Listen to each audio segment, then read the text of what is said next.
রাজনৈতিক দলগুলো কম সংস্কার চাইলে ডিসেম্বরের মধ্যেই নির্বাচন। এটা একটা বেশ কঠিন কথা। তার মানে যদি ডিসেম্বরের মধ্যে নির্বাচন হয়, কম সংস্কার একটা ধারণা তৈরি হবে। আসলে কি যে মৌলিক সংস্কারগুলো বলছে, সেই সংস্কারগুলো কি সম্ভব না? বিএনপি তো মনে করছে যে তারা বলছে যে সংস্কার কমিশনগুলো মূল মোটা দাগে যে সংস্কার কমিশনগুলো তারা তো রিপোর্ট দিয়েছে।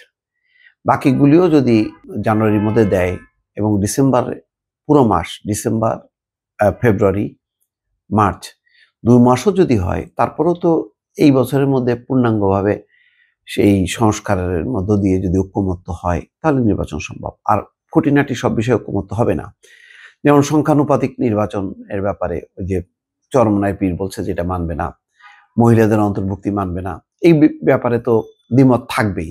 কিন্তু মোটা দাগের সংস্কারগুলো যদি হয় তাহলে সেটাকে কম সংস্কার যদি বলা হয় তাহলে তো একটা জিনিস থাকবে যে রাজনৈতিক দলগুলো ঠিক মতন সংস্কার করতে দিল না। এই কথাটা কেন আসছে আমি ঠিক পরিষ্কার না। এটা কি একটু অভিমানের থেকে যে আরো বেশি সংস্কার করতে চাই, মানে কত সংস্কার, কত সময়, টাইম ফ্রেম কি, এগুলো নিয়ে কিন্তু একটা এক ধরনের অস্বস্তি বা এক ধরনের অস্পষ্টতা আছে।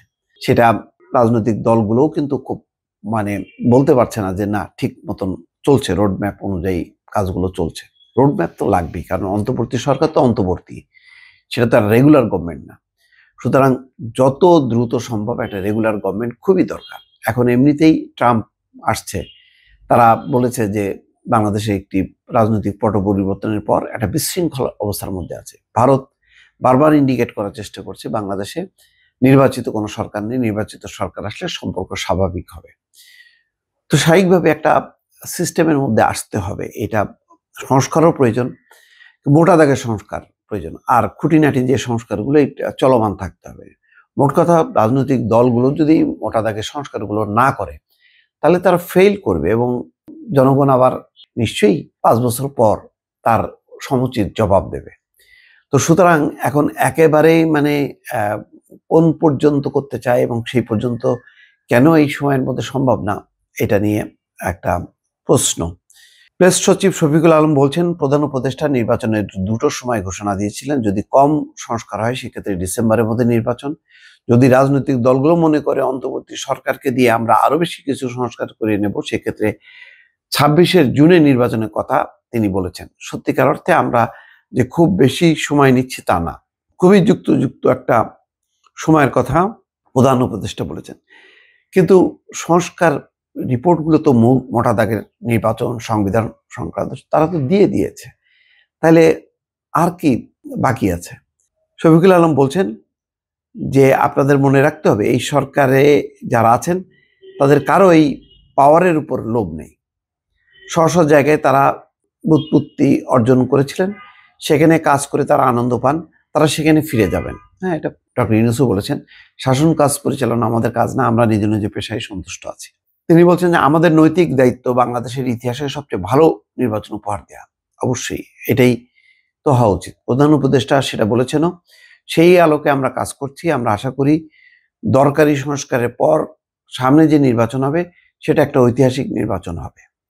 বাংলাদেশের মানুষ ১৫ বছর ভোট দিতে পারেনি, তার সবাই আনন্দের সঙ্গে খুবই উৎসবমুখর পরিবেশে ভোট দেবেন বলে উল্লেখ করেন প্রেস সচিব। এটা ঠিক যে ১৫ বছর তো একটা মানে কি বলবো, নির্বাচনের নামে জালিয়াতির মধ্যে আছে, এবং সেই নির্বাচনের পর শেখ হাসিনা বলতেন যে আমরা জনগণের ভোটে নির্বাচিত হয়েছি। খুব ন্যাক্কারজনক কথাবার্তা, মানে যাকে এটা বললেই মেজাজ খারাপ হয়ে যায়।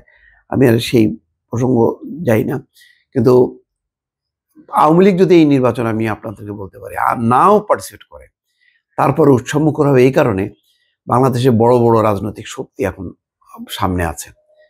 বিএনপি যেমন আছে তার সঙ্গীরা আছে, জামাত আছে তার সঙ্গীরাও আছে, ইসলামী দলগুলো যথেষ্ট শক্তি অর্জন করেছে। সুতরাং একটা খুব ভালো ফাইট হবে, এই ব্যাপারে কোনো সন্দেহ নেই। আওয়ামী লীগের অভাব বাংলাদেশের জনগণ বুঝবে না।